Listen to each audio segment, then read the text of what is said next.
বর্তমানে বাইতুল্লাহ যেখানে আছে কাবা, মক্কার কাবা ঘরটা, এটা হলো পৃথিবীর নাভি। নাভি যেরকম শরীরের ঠিক মিডিল পয়েন্টে মাঝখানে, বাইতুল্লাহটা তামাম পৃথিবীর নাভি মাঝখানে। যেরকম আল্লাহু আকবার। আল্লাহ প্রথম ওই জায়গাটাকে সাগরের ঢেউ থেকে ফেনা তৈরি করে, ফেনার থেকে মাটি তৈরি করে ওই ভূখণ্ডকে আগে বানাইলেন। এখন পানির উপরে বাসমান পৃথিবী, বুঝেন না, মাটি, এখন তো এটা নৌকার মতো এভাবে কাচ্চিত হয়। তখন আল্লাহ তাআলা এটা নড়াচড়া যেন না করে এই ভূমিকে স্থির করার জন্য ওয়াল জিবালা আরসাহা, তিনি পাহাড় বানায়া ফেরাক লাগিয়ে দিলেন। আল্লাহু আকবার। এই জন্য আরবের মধ্যে পাহাড় বেশি। কোন আরবের মধ্যে পাহাড় কি? সৌদি আরবে 8,500 পাহাড়। আল্লাহু আকবার বলেন। শুধু সৌদি আরবে কত পাহাড় আছে? 8,500 পাহাড়। তামাম পৃথিবী মিলে 8,500 হবে না, এক শুধু কাবার আশপাশেই আছে 8,500 পাহাড়। আল্লাহু আকবার। এত পাহাড় কেন? আল্লাহ তাআলা ওই জায়গাটাকে প্রথম বানাইছেন। ওইটা পানির মধ্যে খেলতো, হেলতো, দুলতো, এটাকে স্থির করার জন্য, ওইটা কন্ট্রোলের জন্য প্যারাক বেশি মারতে হয়েছে। পাহাড়গুলোকে আল্লাহ প্যারাক হিসাবে ব্যবহার করছেন। ওয়াল জিবালা আরসাহা, আমি পাহাড়কে জমিনের জন্য আমি প্যারাক লাগিয়ে দিয়েছি। যেরকম আল্লাহু আকবার। স্থির হলো, স্থির হওয়ার পর এখানে আল্লাহ বাইতুল্লাহ বানালেন। সুবহানাল্লাহ। আল্লাহর ঘরটা ঠিক মিডিল পয়েন্টে বানালেন। তামাম পৃথিবীর মানুষ চারদিক থেকে ওদিকে ফিরে নামাজ পড়বে, যাতে পৃথিবীর চারপাশ থেকে এটা সমান মিডিলে মাঝখানে হয়। সুবহানাল্লাহ। মেরে ভাই দোস্ত বুজুর্গ, আল্লাহ তাআলা সেখান থেকে জমিকে টান দিলেন, প্রসারিত করলেন। টেনে এক টানে কুদরতি হুকুমে 4 ভাগ থেকে 1 ভাগে স্থল বানাইলেন। আরো 3 ভাগ এখনো জলেই রয়ে গেছে। যেরকম আল্লাহু আকবার। পৃথিবী এখনো 3 ভাগ কি আছে? পানি আছে। 1 ভাগ মাত্র কি স্থল হয়েছে। এই স্থলভাগের ভিতরে আল্লাহ তাআলা এক জাতি তৈরি করলেন, এটাকে শাসন করার জন্য জিন জাতি। ওই জাতির নাম কি? আমি পৃথিবীর শুরু থেকে নিয়ে একবারে পৃথিবী ভেঙ্গে ফেলা পর্যন্ত যা ঘটবে এবং ঘটেছে, এগুলোর একটা ম্যাপ আপনাদেরকে সংক্ষেপে শোনাবো। শুনতে রাজি আছেন ইনশাআল্লাহ? এই জাতীয় আনকমন ওয়াজ হয়তো আর কোনোদিন শুনেন নাই, আজকে সেটা শোনাইতে চাই। রাজি আছো মুসলমান? যারা দাঁড়িয়ে আছো তাড়াতাড়ি বসো। নামাজ, রোজা, সবে কদর, সবে বরাতর ওয়াজ, ইতিকাফ, তারাবি, সেহরি, এটি তো সারা বছর শুনছো, আরো শুনবা, ঠিক কি না? ওইটাও দরকার আছে, কিন্তু এইটা আনকমন। এটা আমি বয়ান করছি খুব কম, 2-1 জায়গায় করছি কিনা বাংলাদেশে আর সারা হায়াতে। আজকে নিয়ত করলাম এখান থেকে আলোচনা করবো, যেহেতু পরকালের বাড়িটা কাছে। কতক্ষণ ঠিক কিনা? পাশে একটা পরকালের বাড়ি আছে। কতক্ষণ ঠিক কিনা? মাটির বাড়ি, মাটির ঘর, আরে মাটির হবে বিছানা। আসছো একা, যাইবা গো একা, সঙ্গে কেহ যাবে না। কতক্ষণ ঠিক কিনা? এমন গড়ে যাইতে গো হবে, যেই গড়ের নাই সাথী। এমন গড়ে রইতে গো হবে, যেই গড়ের নাই বাতি। কতক্ষণ ঠিক কিনা? মেরে বায় দুস্থ বুজুর্গ, আল্লাহ তাআলা পানির থেকে ঢেউ তৈরি করলেন, ঢেউ থেকে ফেনা, ফেনার থেকে ভূমি, ভূমি হয়ে গেল 4 ভাগের 1 ভাগ। ভূমির মিডিলে তৈরি করলেন বাইতুল্লাহ। ভূমিকে শাসন করার জন্য তৈরি করলেন জিন জাতি। কি জাতি? জিনেরা এই ভূমির ভিতরে এমন অন্যায় অপরাধের সয়লাভ ঘটায় দেওয়া শুরু করলো। এত অপরাধ আর অন্যায়ের সয়লাভ ঘটায় দিল জিন পরীরা। তামাম পৃথিবীর মাটি পর্যন্ত অতিষ্ঠ হয়ে গেছে এদের অত্যাচারে। মাটি পর্যন্ত আল্লাহর দরবারে ফরিয়াদ করে, আল্লাহ জমিন পর্যন্ত সইতে পারতেছে না এদের জ্বালা। এদেরকে তুমি ধ্বংস করো, নতুন জাতি বানাও, শান্ত জাতি বানাও, শান্ত জাতি বানাও। তখন আমার আল্লাহ জিন জাতিকে নিধন করলেন ফেরেশতা দিয়া।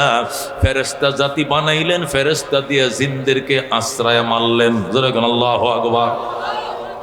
দ্বিতীয় বৃহত্তম জাতি ফেরেশতা জাতি, প্রথম বৃহত্তম জাতি হলো জিন জাতি।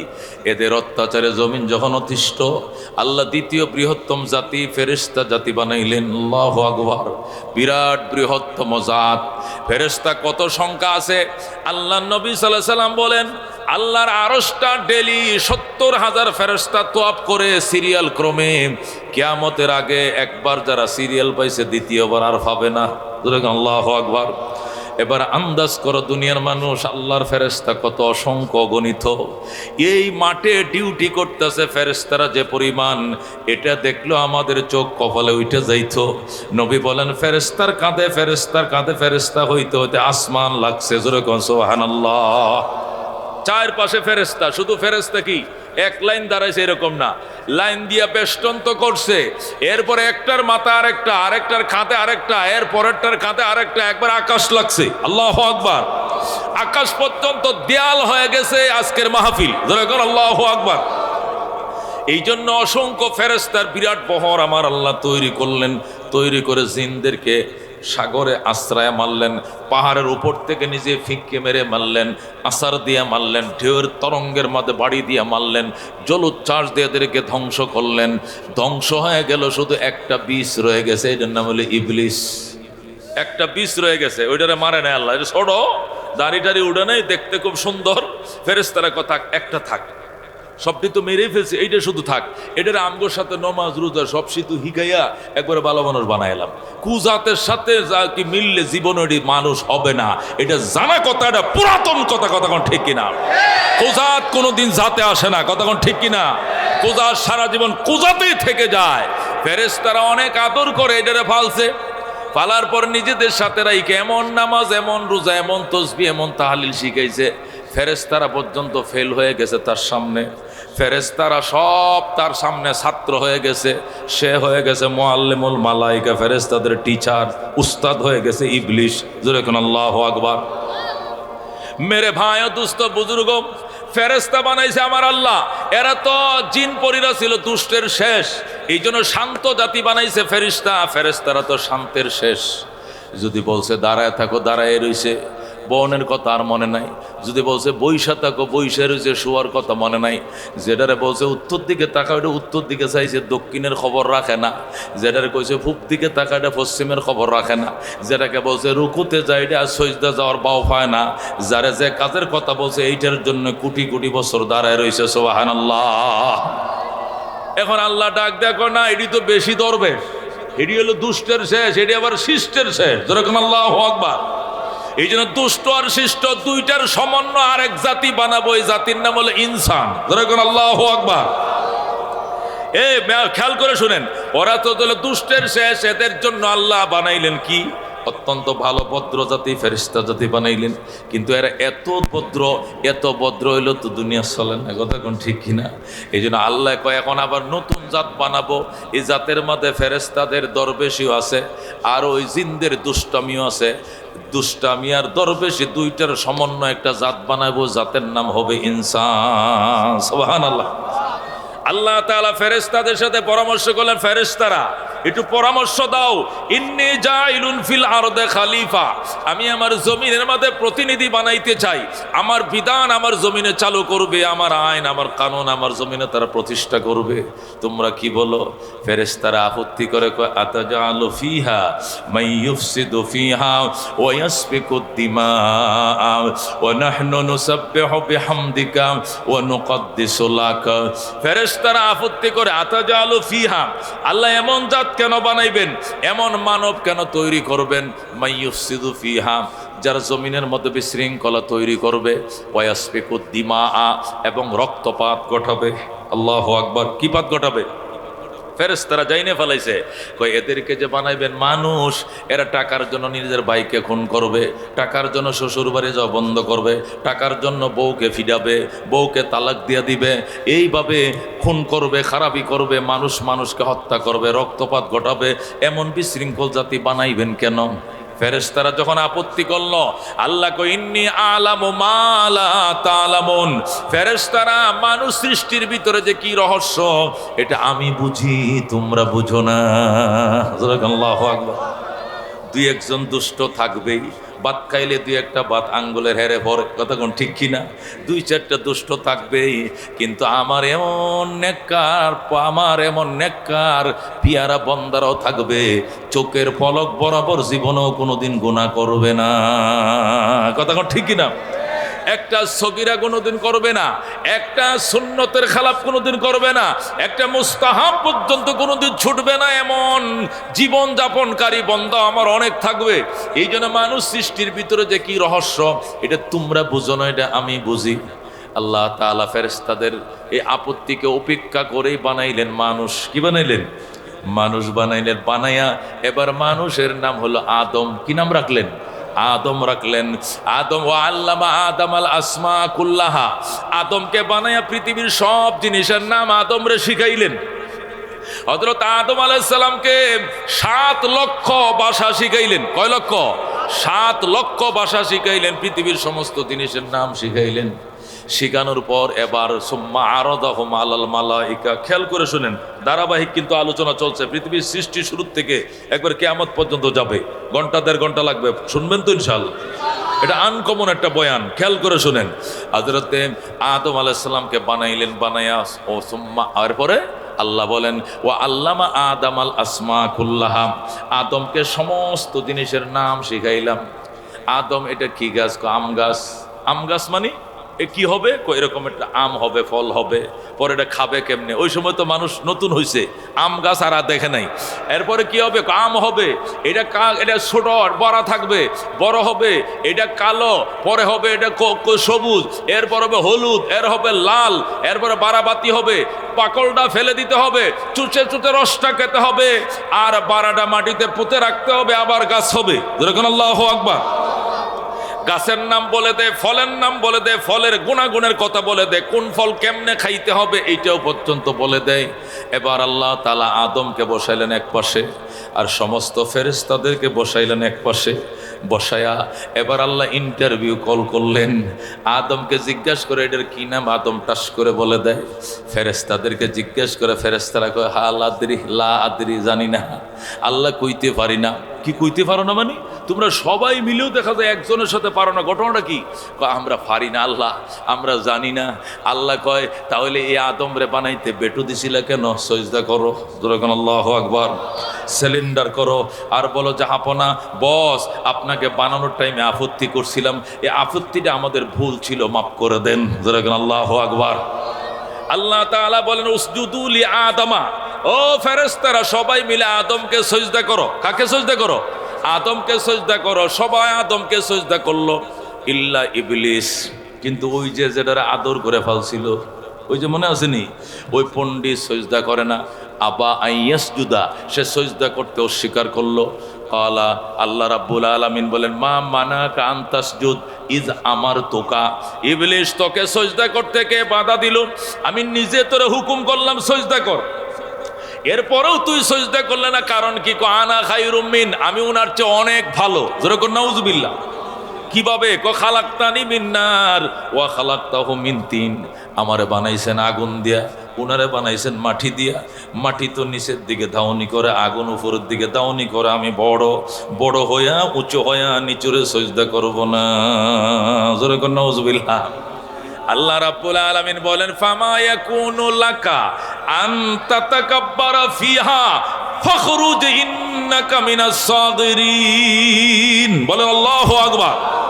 আল্লাহ কা ফামা ইয়াকুনু লাকা, তোর জন্য অধিকার নাই, এই অধিকারে তোর নাই। আন তাতাকাব্বারা ফিহা, আমি হুকুম করলাম আর তুই এখানে অহংকার দেখাইলে, ঔদ্ধত্য দেখাইলে। ফাখরুজ মিনহা, বেরিয়ে যা জান্নাত থেকে।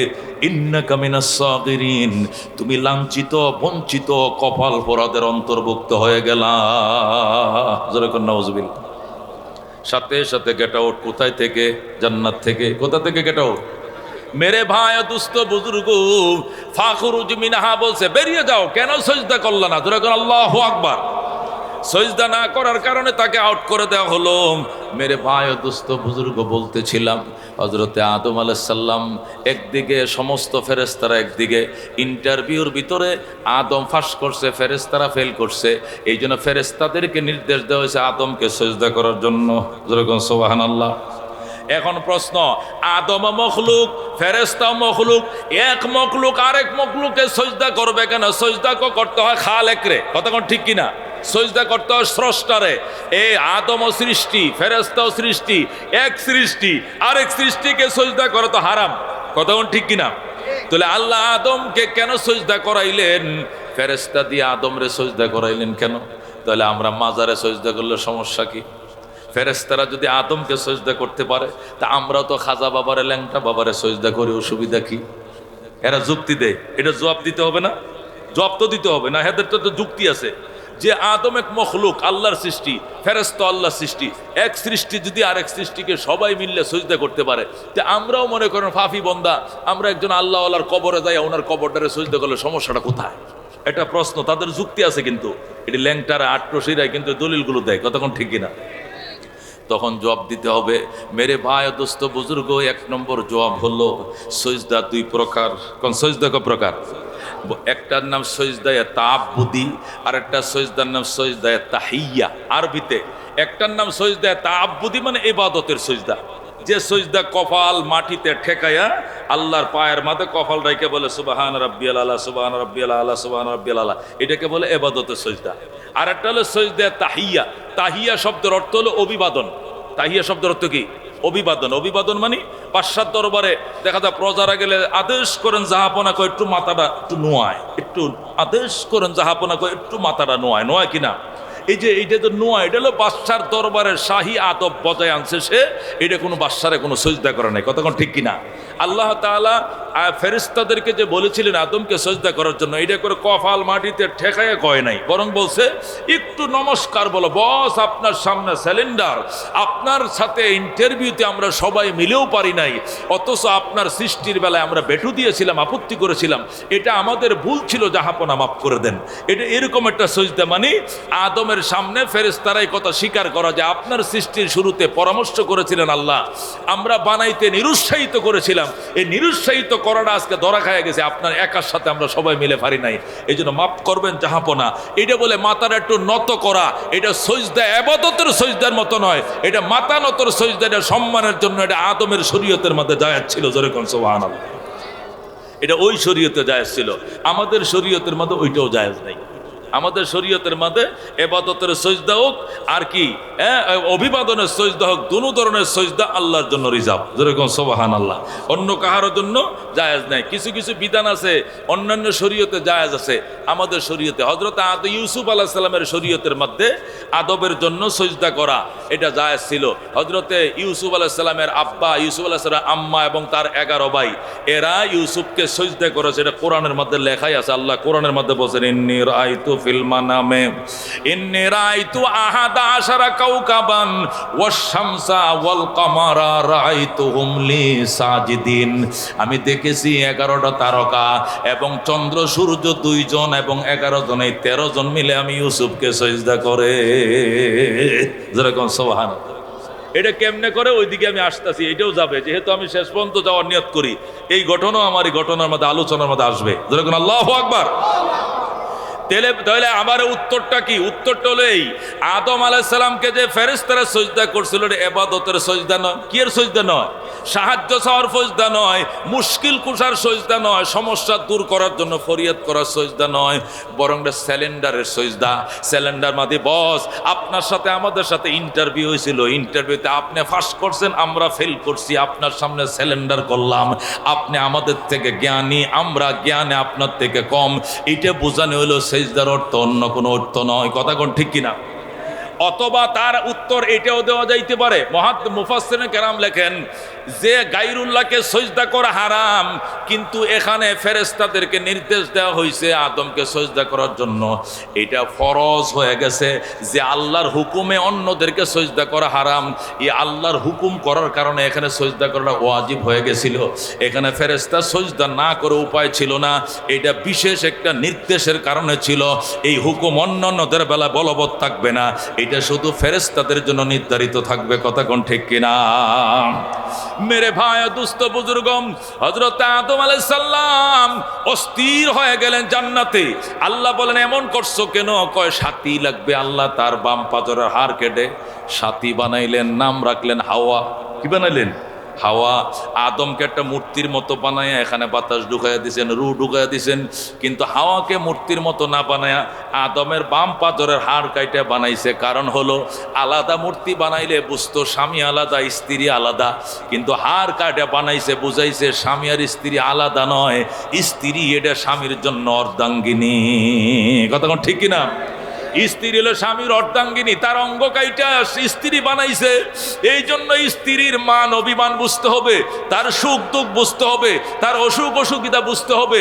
বাত পাকাইতে দেরি হয়েছে, যে লাঠি দিয়ে গরুরে ফিটাইছো ওই লাঠি দিয়ে বউ ফিটানো শুরু করছো, এটা হবে না। কতক্ষণ ঠিক কিনা? তোমার সুখ দুঃখ যেরকম তুমি বুঝো, স্ত্রীর সুখ দুঃখ তোমাকে বুঝতে হবে, তার ভালোমন্দ বুঝতে হবে, তারও ডাক্তার দেখাইতে হবে, তাকে নিয়েও বেড়াইতে হবে, তারে পছন্দ শাড়ি কিনে দিতে হবে, তার উপরে জুলুম করা যাবে না। এই জন্য আলাদা কেউ না। স্ত্রী তোমার অঙ্গের মূল্য তোমার কাছে যেমন, স্ত্রীর মূল্য তোমার কাছে তেমন থাকবে। স্ত্রী তোমার অর্ধাঙ্গিনী। কথা কোন ঠিক কিনা? মেরে ভাই দুস্থ বুজুর্গ, এবার আল্লাহ বললেন আদম হাওয়া তোমরা দুইজন আরামসে খাও। ওইটারে বাইর করে দিছি। কোনটারে বাইর করে দিছে? ইবলিসে তো বাইর করে দিছে। ইবলিস জান্নাতের জানালার বাহিরে, আদম হাওয়া হলো জান্নাতের জানালার ভিতরে। ওনারা এসির ভিতরে, আইডা হইলো গরমে বাইরে ঘুরতেছে। আল্লাহ ডাক দেয়া কয় কুলা মিনহা রাগাদান হাইসু শিফাকুলা মিনহা রাগাদান হাইসু শিতুমা। আল্লাহ বলেন আদম হাওয়া অনবরত খাও জান্নাতের মধ্যে, যেখান থেকে মন চায় সেখান থেকে, তবে ওয়ালা তাকরাবা হাযিহিস শাজারাতা, ওই গাছটার কিনারে যাইও না। পুরা জান্নাতে যেখান থেকে খুশি সেখান থেকে খাও, যে কোনো ফলমূল খাইতে মন চাও, কিন্তু ওই যে ব্যারিকেড দেওয়া বেড়া দেওয়া একটা গাছ, ওই গাছ খাওয়া দূরের কথা, কিনারেও যাইও না। যেরকম আল্লাহু আকবার। আদম আর হাওয়া তারা স্বামী স্ত্রী গোটা জান্নাতে ঘুরে আর খায়, ওই গাছের দিকে তাকায়ও না, কাছেও যায় না। এখন ইবলিস বাইর থেকে ষড়যন্ত্র শুরু করছে। কো ভাই সাহেব একটু শুনেন, কেমন আছেন? কো ভালোই আছি আল্লাহ দিলে। তুই কেমন আছো? আমি ভালো না। আমার তো গেট আউট করে দিছে। তা এখন কি ব্যাপারটা কি? ব্যাপার হইলো যে আরামে আছেন আদম, আপনারা স্বামী স্ত্রী, এখানে থাকবেন না বের হয়ে যাবেন? কয় এখান থেকে কেন বের হবো বেটা, যে শান্তি জায়গা, খালি যেখান থেকে মন চায় এখান থেকে খাওয়া যায়। আমাকে বলা হয়েছে যেখান থেকে খুশি এখান থেকে খাও, নির্দিষ্ট একটা গাছের ফল খেও না। ইবলিসকে ওইটা আবার নিষেধ করা হলো কেন? নিষেধ করা হয়েছে ওইটা খাইলে আমাকে নাকি বের করে দেওয়া হবে, এই জন্য খাইও না, বেরো হবো না। দূর বুকা, বুঝোস নাই, এইটা না খাইলে বের করে দেওয়া হইবে। তোর উল্টাটা বুঝাইছে যাতে তুই এনতে বের হয়ে যাস। যদি জান্নাতে চিরদিন থাকতে চাস তাহলে খা, জলদি খা, জলদি খা। ইবলিস আল্লাহ কইছে খাওয়া যাবে না, তুই কোস খাবি? আহারে আপন ছিল্লা না দোস্ত, আপন ছিল্লা না, বাবির সাথে পরামর্শ করো। এমন হাওয়ার সাথে পরামর্শ করতে আদম কয় হাওয়া আল্লাহ কইছে গাছের কিনারেও যাওয়া নিষেধ, আর এই বাইল দিতে কি কয়ের যুক্তি হলো খাইলেই চিরদিন থাকা লাগবো, দুনিয়াতে জান্নাতে থাকা যাবে, আর না খাইলে নাকি দুনিয়াতে ফাটাই দিব, পরে আলসুয়ে খাইতে দিব। এখন আলসুয়ে খামু, কষ্ট করে খামু, অটো চালামু যাইয়া দুনিয়াতে যাইয়া, নাকি এখানে আরামে খামু? আরামে খামু। কয়টা হইলে ওই লোকটাই বলতেছে ওখান থেকে খাইলে নাকি চিরদিন থাকা যাবে। হাওয়া কতক্ষণ মাথা নিচু করে করলন, খায়ালাই আল্লাহ যা করে খায়ালাই। মহিলাদের মন নরম না, মহিলারা কিন্তু আগে নরম হয়ে যায়। কতক্ষণ ঠিক কিনা? মহিলাদের মন নরম। আহারে এই বেচারির ফুসলানির কারণে স্বামী বাও হয়ে গেছে। কথা বুঝেন না? মহিলারা দিয়ে কিন্তু মনে করেন এমপি সাহেব ফাইলে স্বাক্ষর করে না, মন্ত্রী স্বাক্ষর করে না, এমন কি এমনি স্বাক্ষর করবেন জানেন?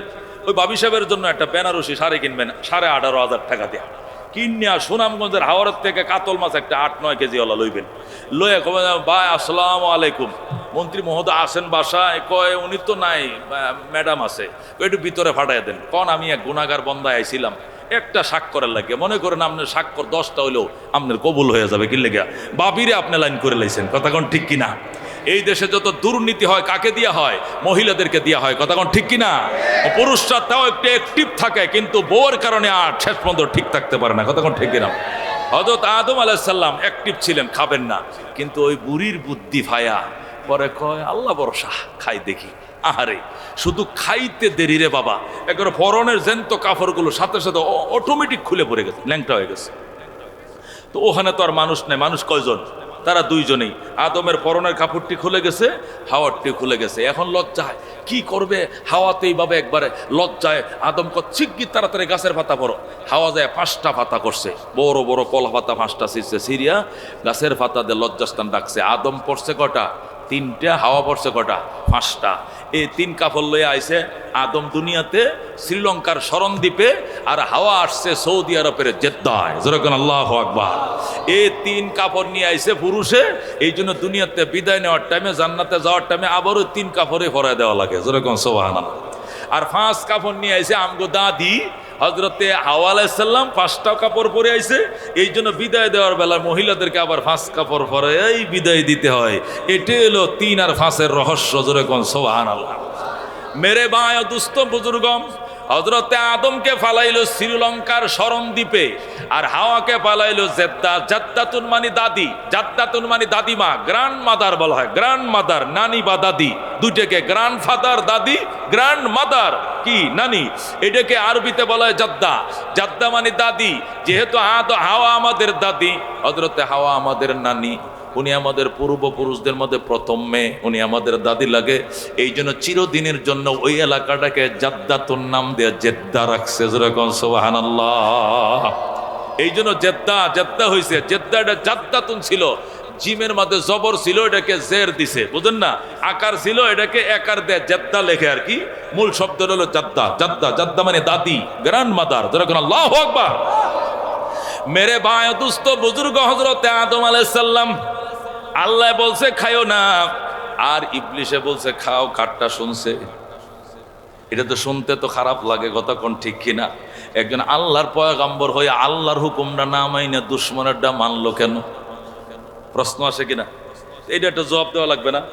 এটা তো জবাব দিতে হবে, না হলে তো একটা পয়গম্বরের উপরে দোষ এসে যায় যে একটা নবী, আল্লাহর প্রিয়তম একটা বন্দা, ওনাকে আল্লাহ বলছে এই গাছের কাছেও যাইও না, আর ইবলিশে বাহির দিয়ে বুদ্ধি দিতেছে কয় যাও খাও খাও। এই খালি দুশ্মনে বললে খাইতে হবে, আল্লাহকে বললে দুশ্মনের কথা মানা যাবে? উনি খাইলেন কেন? কয় ওয়াইফের কথা। ওয়াইফের কথা বললে 10 জনে বললো তো খাওয়া ঠিক হয় নাই, এই কামটা উনি করলেন কেন?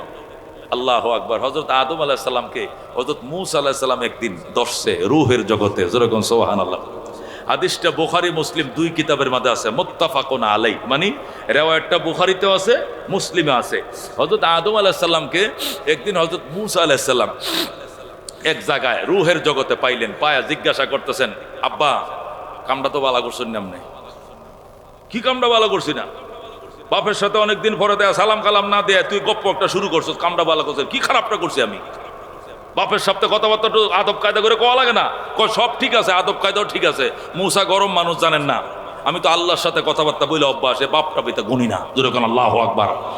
আল্লাহ কইছে খাওয়া যাবে না, আপনি খাইলেন কার কথায়? তো আদম বাবা পুতের কাছে আটকে গেছে কিনা? পুত তো বুঝুন ডিয়ারিং পুত, মূসা আলাইহিস সালাম কালিমুল্লাহ। যেরকম আল্লাহু আকবার। হযরত আদম আলাইহিস সালামকে আতালুমুনি, আরে মূসা তুই একজন এত বড় জলিলুল কদর আল্লাহর নবী হইয়া তুই আমারে এইভাবে শরমটা দিলে মানুষের সামনে? এই মূসা তুই কি তাকদীর বিশ্বাস করস না? করি তো। তাকদীরে বিশ্বাস করাটা তো ঈমানের অঙ্গ। আমানতু বিল কাদরি খাইরিহি ওয়া শাররিহি মিনাল্লাহি তাআলা। আমি ভালো মন্দ তকদির এটা আল্লাহর পক্ষ থেকে হয়, আমি বিশ্বাস করলাম। এটা কি তো শরীয়তে নাই? আছে তো। এটা বিশ্বাস করে করি তো ভাগ্য বিশ্বাস করে করি। আমি আদমরে বানানোর 50,000 বছর আগে আমার ভাগ্যে লেখা ছিল গন্ধম গাছও বানাইবো, আমারও বানাইবো, সারাদিন না করবো, এরপরে আমি খামু, এরপরে আমার বংশ থেকে রহমতুল্লিল আলামিন দুনিয়াতে আসবে। যেরকম সুবহানাল্লাহ। বেটা ভাগ্যরে যদি বিশ্বাস করতে গালি দিলে ভাগ্যরে দে, বাফারে গেলে স্কিল লেগে বেটা বাপ ছিলস না বেটা? আন্দাজে মানুষের সামনে বাফারে মন্দসারি গরজ। ফাহাজ্জা আদম মূসা, হাদিসের শব্দ এরকম, ফাহাজ্জা আদম মূসা, বিজয় লাভ করলেন আদম বিতর্ক অনুষ্ঠানে মূসার উপরে। যেরকম আল্লাহু আকবার। মানে বাবা এখানে বিজয়ী হয়েছে, ছেলে নিস্তব্ধ হয়ে গেছে, আর কোনো প্রতি উত্তর দিতে পারে নাই। যেরকম আল্লাহু আকবার। এটা একটা কথা, তাকদীরের ব্যাপার। তারপরও তো শুনতে খারাপ লাগে যে আল্লাহ না করলো খেও না, আর ইবলিশ এগুলো খাও। এটা আল্লাহটা বাদ দিয়ে ইবলিশ দেখা, এটা সাধারণ পাবলিক হইলেও মানতাম একজন নবীকে কামটা করতে পারে। কতক্ষণ ঠিক কিনা প্রশ্ন থেকে যায়। আল্লামা একজন বিখ্যাত বুজুর্গ বড় মাপের আলেম, উনি লিখতেছে, আসলে ঘটনা কি জানেন? আদম আলাইহিস সালাম জিজ্ঞাসা করছিল, আচ্ছা যদি আমি খাইয়েই ফেলাই এখানে, এই ইবলিশ শুন, আমি যদি খাই পরে পরিণতিটা কি হইব? পরিণতি মনে করেন এখান থেকে হয়তো বাইরে হয়ে যাইতে পারেন, থাকবেন বলে আমি আশা করি। বাইরে হয়ে গেলে পরে কি হবে? বাইর হইলে পরে এক জায়গায় যাবেন আপনি, আরেক জায়গায় যাবে হাওয়া। অনেকদিন একজনকে আরেকজন খোঁজাখুঁজি করবেন, পরে খোঁজাখুঁজি হওয়ার পরে আবার একজন আরেকজনকে পাবেন, পাওয়ার পরে আপনাদের মধ্যে মিলন হবে, আপনাদের ঘর থেকে সন্তান হবে, সন্তান হইতে হইতে আপনার প্রজন্ম থেকে একদিন রহমতুল্লিল আলামিন জন্ম নেবেন, যিনি পৃথিবীর সৃষ্টির মূল রহস্য। ধরে কোন আল্লাহু আকবার। আদম আলাইহিস সালাম কয়, দুনিয়াতে যাওয়ার কারণে যদি হাওয়ার সাথে মিলন হয়ে আমার সন্তান হয়, আর সেই আওলাদ থেকে রহমতুল্লিল আলামিন আসে, তাহলে দরকার হলে খামো, তবু রহমতুল্লিল আলামিন দুনিয়াতে আহোক আহোক আহোক। জোরে কোন আল্লাহু আকবার। এক আল্লাহর ওলি কয়, আদম তো বেটা খালি এই গন্ধম ফল ডি খালি খাইছে, আর আমি হইলে ফাতা সব সুদ্দা ডালা ডোলা গোড়াডি শিকড়টি সুদ্দা সবাই খাই লাইতাম। বেটা আদম তো খালি ফল খাইছে, আমি ডালাডি খাই লাইতাম, ফাতাডি সুদ্দা সবাই খাই লাইতাম, যে রহমতুল্লিল আলামিন তাড়াতাড়ি আসুক দুনিয়াতে, তাড়াতাড়ি আসুক। জোরে করে আল্লাহু আকবার। সুতরাং এই খেলার ভিতরে রহস্যকার।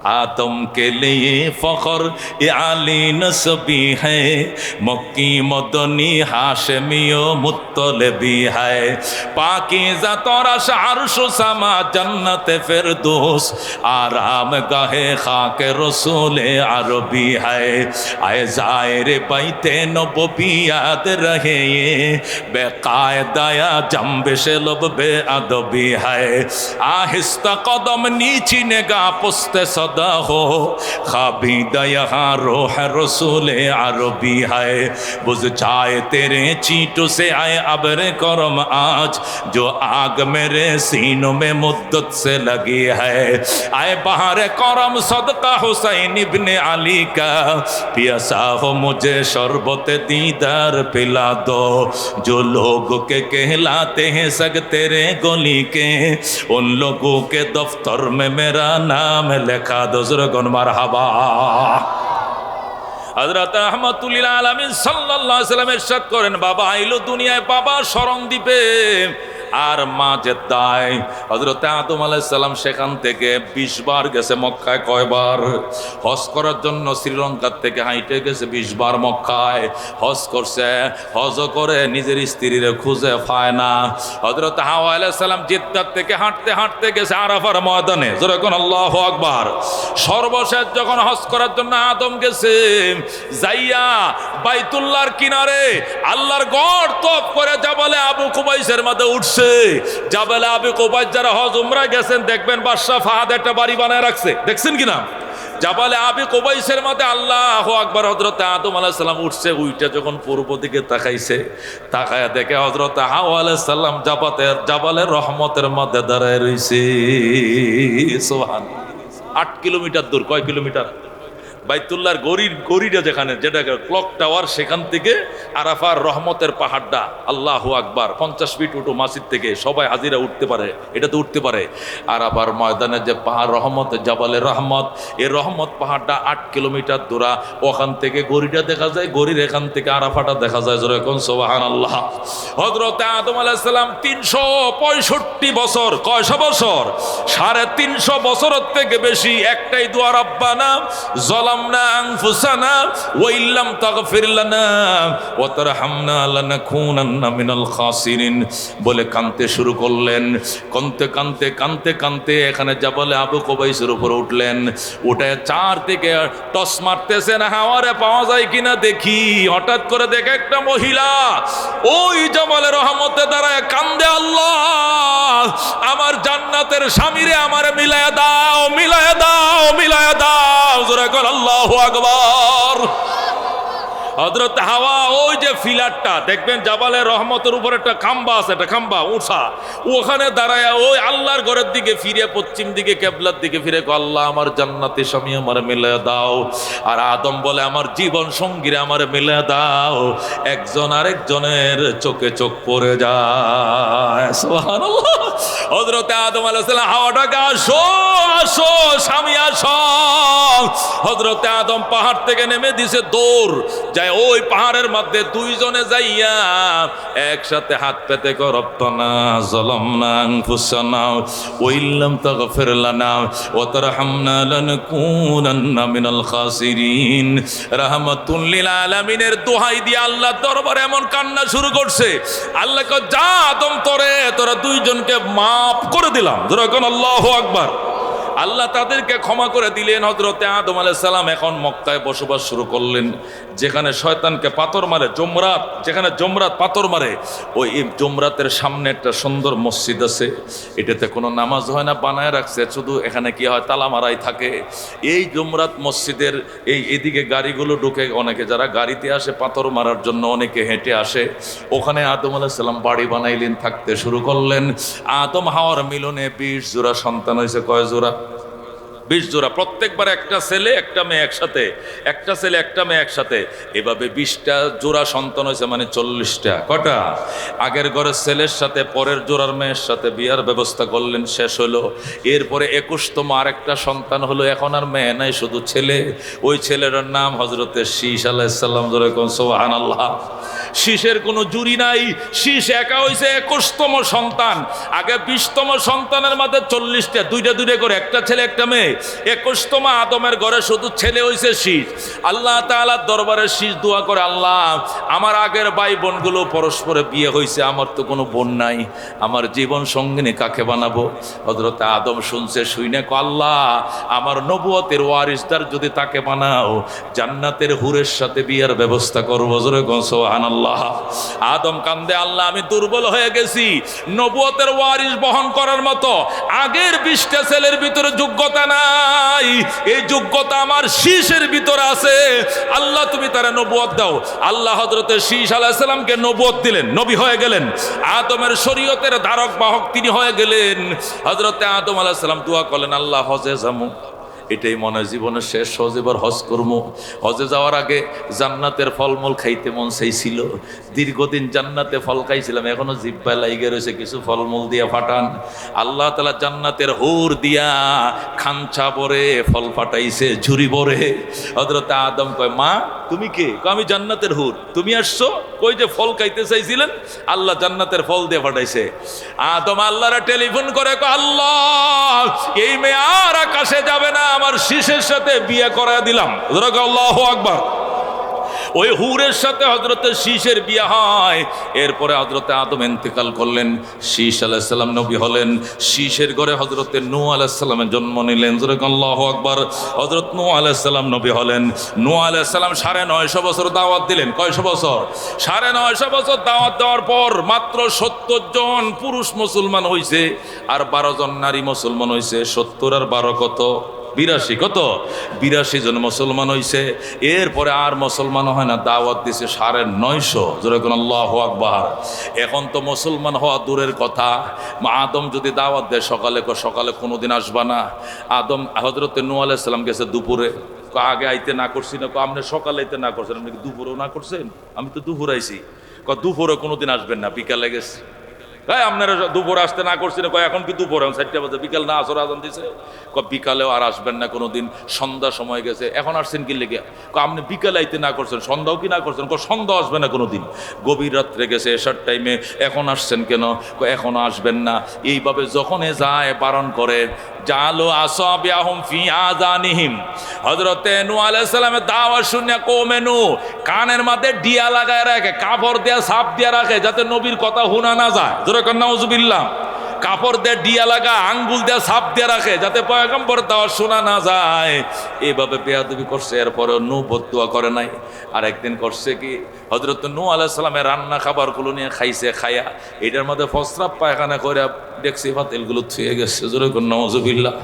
আল্লাহর পয়গম্বর ডাক দেয়, আল্লাহ আমি আর সহ্য করতে পারি না, এদের বেয়াদবি সীমা ছেড়ে গিয়েছে, আল্লাহ তোমার কাছে বিচার দিলাম।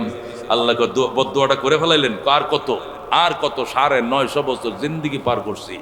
আল্লাহ ওয়ালা তুখাতিবনি ফিল্লাযিনা যালামু ইন্নাহুম মুগরাকুন। আল্লাহু আকবার। আমার বন্ধু পরে কিন্তু কাইদেন না, এটার বাবার তো এরকম, পরে কিন্তু কাইদেন না জালেমদের ব্যাপারে। ইন্নাহুম মুগরাকুন, এরা নিশ্চিত ডুবে মারা যাবে। যেরকম আল্লাহু আকবার।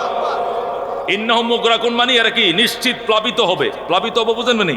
বন্যায় প্লাবিত হয়ে মারা যাবে। হযরত নূহ কয় না, আমি কিছুই কমু না। সাথে সাথে বন্যা শুরু হয়ে যায়। মাত্র 82 জন সদস্য যারা কালমা পড়ছিল, এরাই শুধু নৌকায় উঠছে। জোড়ায় জোড়ায় প্রাণীরা, পশুরা নৌকায় উঠছে, আর কাউকে নৌকায় উঠানো হয় নাই। নূহ আলাইহিস সালামের ছেলে কেনান, হেঁটেও নৌকায় উঠে নাই। আল্লাহর নবী ডাক দিয়ে কয় ইরকাব মানা, আদরের সন্তান আমগোর সাথে নৌকায় উঠো। নৌকায় উঠবো না, কই যাইবা? বন্যা হচ্ছে কিন্তু দেখো। সাবিলা জাবানিয়া সিমুনি মিনাল মা, আমি পাহাড়ে আশ্রয় নিব, পাহাড় আমাকে রক্ষা করবে। নবী কয় লা আসিমাল আউম আম লা আসিমাল ইয়াউমা মিন আমরিল্লাহ, আজকে আল্লাহর আযাব থেকে কেউ তোমাকে বাঁচাইতে পারবে না। আল্লাহু আকবার। তারপরেও কেনান নৌকায় উঠে নাই। ৮২ জন সদস্য নিয়ে নৌকাটা ৬ মাস পর্যন্ত পানিতে বাড়ছে। কয় মাস? রজব মাসের ১০ তারিখ নৌকাটা উঠছে। কি মাসের? রজবের চাঁদের, যে গত চাঁদ গেছে, রজবের ১০ তারিখ উঠছে। রজব, শাবান, রমজান, শাওয়াল, জিলকদ, জিলহজ, মহরমের ১০ তারিখ তুরস্কের জুদি পর্বতমালায় আইসা নৌকা মাটি ছুঁইছে। সুবহানাল্লাহ। রজবের ১০ তারিখ পানিতে বাড়ছে। রজব, শাবান, রমজান, শাওয়াল, জিলকদ, জিলহজ, মহরমের ১০ তারিখ আইসা তুরস্কের জুদি পর্ব ওয়াস্তাওয়াত আলাল জুদি, আল্লাহর কোরআন বলে ওয়াস্তাওয়াত আলাল জুদি, জুদি পর্বতের মধ্যে নূহের নৌকা দুনিয়া ছুঁইছে। জোরে কোন আল্লাহু আকবার। হযরত নূহ আলাইহিস সালামের সব উম্মত মারা গেছে, এই ৮২ জন আছে। এর মধ্যে নূহ আলাইহিস সালাম ৩ জন ছেলে ছিল। একজনের নাম ছিল হাম, আরেকজনের সাম, আরেকজনের নাম ছিল ইয়াফেজ। হাম, সাম, ইয়াফেজ, কজন ছেলে? হাম, সাম, ইয়াফেজ। ৩ জন তো বেঁচে গেছে, আরেকজন কেনান, সে নৌকায় ওঠে নাই, সে মারা গেছে। এই হাম, সাম, ইয়াফেজের বংশ দিয়ে আল্লাহ আবার কোটি কোটি উম্মত বানাইছে। যেরকম আল্লাহু আকবার। হযরত নূহ আলাইহিস সালাম মারা গেলেন। নূহ আলাইহিস সালামের বংশ থেকে ইব্রাহিম আলাইহিস সালাম দুনিয়াতে আসলেন। যেরকম আল্লাহু আকবার। হযরত ইব্রাহিম আলাইহিস সালাম নবী হলেন, বিয়ে করলেন। বিয়ে করলে ইব্রাহিমকে আল্লাহ 2টা সন্তান দিয়েছে। কয়টা সন্তান? বড়টার নাম হযরত ইসমাইল আলাইহিস সালাম, ছোটটার নাম হযরত ইসহাক আলাইহিস সালাম। যেরকম সুবহানাল্লাহ। ইসমাইলকে হযরত ইব্রাহিম তার স্ত্রী হাজেরা সহ মক্কায় বনবাস দিলেন, তিনি মক্কায় থাকেন। আর ইসহাককে নিয়ে ইব্রাহিম নিজে প্যালেস্টাইন থাকেন। কোথায় থাকেন? ফিলিস্তিনে। ইব্রাহিম ফিলিস্তিনে থাকে ইসহাকরে নিয়া। আর তার স্ত্রী হাজেরা সহ ইসমাইলকে পাঠায় দিয়েছে মক্কায়। উনি মক্কায় থাকে, সেখানে তার বংশধর, সেখানে ইসমাইলের বিয়ে শাদী, সেখান থেকেই রহমতুল্লিল আলামিন ইসমাইলের বংশ থেকে দুনিয়াতে আসছে। আমাদের নবী হলো বনি ইসমাইলের বংশধর। হযরত ইসহাক আলাইহিস সালাম থাকতেন ফিলিস্তিন। ইব্রাহিম আলাইহিস সালাম ইসহাককে বিয়ে করাইছেন। ইসহাকের করতে ছেলে হইছে, নাম রাখছেন ইয়াকুব। জোরে কোন আল্লাহু আকবার। কি আমি কি শেষ দিকে যাব না? যাবো তো, কিয়ামতের আগের দিকে যাবনি? শুনতে রাজি আছো মুসলমান? একটু সময় তো দিতে হবে, অস্থির হবেন না তো ইনশাআল্লাহ। হযরত ইব্রাহিম আলাইহিস সালামের ছেলে ইসমাইল মক্কায় বিয়া করছে, সেই বংশ থেকে রহমতুল্লিল আলামিন দুনিয়াতে আইছে। আল্লাহু আকবার। হযরত ইসহাক ফিলিস্তিন থাকতেন। ইব্রাহিম ইসহাককে বিয়ে করাইছেন ফিলিস্তিনে। তার গর্তে ছেলে হইছে, নাম রাখছেন ইয়াকুব। জোরে কোন আল্লাহু আকবার। ইয়াকুবের এটাই হলো সুরিয়ানি ভাষা, হিব্রু ভাষা। আরবিতে ইয়াকুবের অর্থ আল্লাহু আকবার। ইয়াকুবের হিব্রু ভাষায় ইয়াকুবরে বলা হয় ইসরাইল। ইয়াকুব আলাইহিস সালামের আরেক নাম হলো ইসরাইল। আরবিতে বলা হয় ইয়াকুব, আর তাদের স্থানীয় ভাষায় বলা হয়, হিব্রু ভাষায় বলা হয় কি? ইসরাইল। এই জন্য ইয়াকুব আলাইহিস সালামের বংশধরকে বলা হয় বনি ইসরাইল। আল্লাহু আকবার।